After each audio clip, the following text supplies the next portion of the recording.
हरे कृष्णा। मैं अतरंगी नेहा आपका मेरे चैनल स्पिरिचुअल अवेकनिंग में बहुत बहुत वेलकम करती हूँ।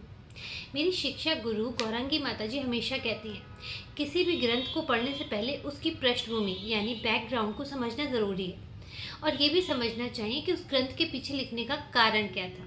इसीलिए गीता जी शुरू करने से पहले हम ये समझने की कोशिश करते हैं कि गीता जी हमें क्यों पढ़नी चाहिए और ठाकुर जी ने ये गीता जी का ज्ञान अर्जुन को क्यों दिया। गीता जी को सिर्फ भाइयों के बीच के संघर्ष की गाथा ना समझकर एक मार्गदर्शिका के रूप में देखना चाहिए, जो हमें सिखाती है कि हमें अपने जीवन में क्या करना है और क्या नहीं करना है, जिसे श्री कृष्ण ने अपने बुआ के बेटे अर्जुन को सुनाया था। ये पहली बार नहीं था जब श्री कृष्ण ने गीता का ज्ञान किसी को दिया। श्रील प्रभुपाद जी गीता जी की पृष्ठभूमि में कहते हैं कि सबसे पहले भगवान श्री कृष्ण ने ये ज्ञान सूर्यदेव को दिया था। सूर्यदेव ने मनु को दिया और मनु ने इक्ष्वाकु को। लेकिन कालांतर बीते और उसके बाद ये ज्ञान लुप्त हो गया।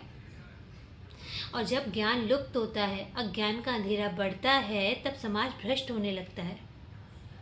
वही हुआ, समाज भ्रष्ट होने लगा, धर्म की कमर टूटने लगी। तो श्री कृष्ण ने दोबारा अर्जुन को इस ज्ञान को दिया ताकि गुरु परंपरा के द्वारा यह सारे संसार में फैल सके।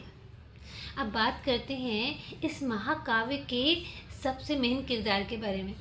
महाराज धृतराष्ट्र जो अंधे थे, वो सिर्फ दृष्टि से अंधे नहीं थे, वो अपने बेटों के मोह में भी बहुत अंधे थे। इतने अंधे कि अपने मृतक भाई पांडु के 5 पुत्रों को पिता तुल्य संरक्षण देने के बजाय उन्होंने अपने बेटों के साथ मिलकर पांडवों को मारने के अथक प्रयास किए।